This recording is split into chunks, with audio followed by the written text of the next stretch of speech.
Today's Reddit story involves coffee, and it comes from the subreddit TIFU, and it's titled TIFU by misunderstanding what world's strongest coffee actually meant. Okay, so technically this was on Monday, but definitely one of the biggest mistakes I've made in my life. So, for context, I absolutely love really strong dark coffee. There's a running joke among my friends that I drink jet fuel because I brew it so heavy. For whatever reason, that strong flavor psychologically gives me kind of a dopamine rush and wakes me up before the caffeine hits.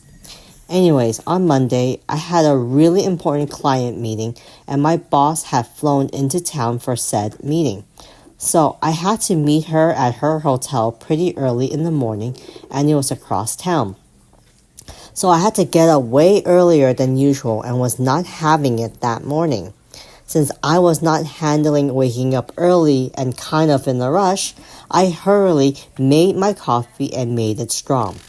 At the store, I had come across this coffee called Death Wish, which was coined as the world's strongest coffee at one point, so I cracked it open, gave the filter a heavy fill, and scurried away to do other morning tasks.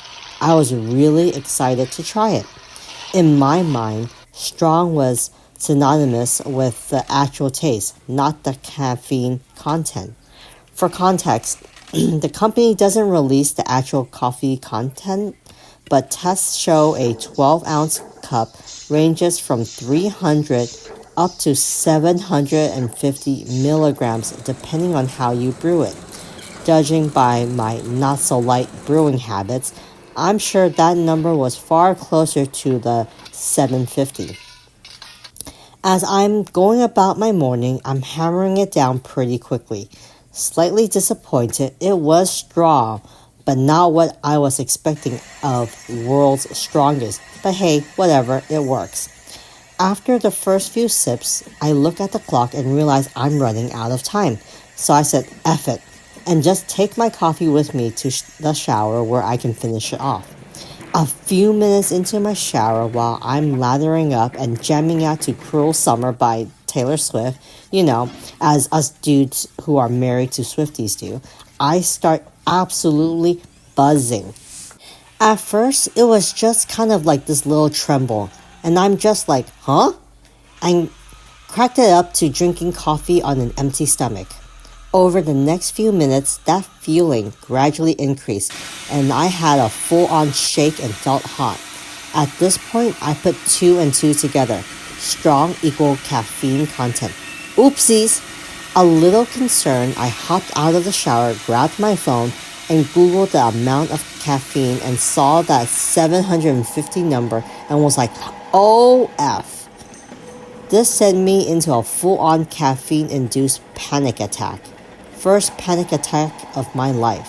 My legs gave out from the shakes and my heart was pounding while I lay on the fetal position on the ground trying to chill myself out. I thought I was having an actual heart attack. At the time, there was a little bit of irony in my mind that as a guy in my late 20s who powerlifts and works out 5 days a week, my cause of death would be via heart attack caused by being a dummy and more or less shotgunning 750 milligrams of caffeine. Not the way I thought I'll go, but I accepted my fate in that moment. I called for my wife who was extremely confused, very concerned, and her being frantic about me being frantic made me feel worse. But when I explained it, she calmed down, realized I probably wasn't dying, and just said, oh yeah, that'll do it, and just laid on the floor, pet me like our dogs, and handed me her water off of the sink counter. Then the farts happened. In my panic attack, I started aggressively farting uncontrollably. Not just regular farts or squeakers, but full-blown ground-shaking rippers every 5 to 10 seconds. Quite impressive and in rapid successions. My wife started dying laughing and just patted me on the head and started saying things like, there, that's it, honey. Just fart it out. You'll be fine. So I'm glad she got some enjoyment out of it because I was not having a great time laying there naked and still wet on the bathroom floor in the fetal position, farting uncontrollably and shaking. Ha ha ha. After about 15 minutes, I chilled out a little bit and realized I was okay-ish, and my wife kept an eye on my heart rate and stuff just to make sure I wasn't actually having a heart attack. For the rest of the day, I was wired and definitely a little traumatized, but now I think it's funny. Ended up missing the meeting and my boss was a little pissed she flew down here. But hey, stuff happens. Sometimes we're dummies and drink way too much caffeine. My question is, who in the actual F wants that much caffeine at once? TLDR. I misunderstood World's Strongest Coffee as pertaining to the actual flavor of the coffee as opposed to having 750 milligrams of caffeine. I shotgunned it down way too quick and made a full-on caffeine-induced panic attack followed by a fart attack and missed an extremely important meeting as a result. There is an update. I consulted with my doctor casually to make sure this wasn't anything to be worried about on Friday and gave him a list of the supplements I take. Turns out, one of the supplements I take over the counter is a high dosage of muscle pumps, nitric oxide boosters before workout. It's meant to expand your blood vessel and increase blood flow. Its normal dose is a major component within blood pressure medication used for certain diabetics and most notably in comparable doses.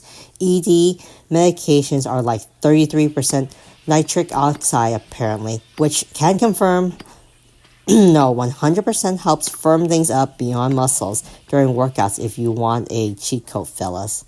But a side effect of expanded vessels from this is sensitivity to substance within 24 hours of use, and specifically caffeine and alcohol, especially in high intake situation, and can be dangerous. That explains a lot. Lol. I'm not much of a coffee drinker, and this story pretty much traumatized me from ever drinking coffee. Maybe next time if I do want coffee, I should definitely ask how much caffeine is in it or find out how much it is because that amount of caffeine is a lot and that's very scary. I hope you guys enjoyed this funny coffee story. Let me know what you guys think in the comments section. And if you like these types of stories, remember to continue to like and subscribe. I'll see you guys later.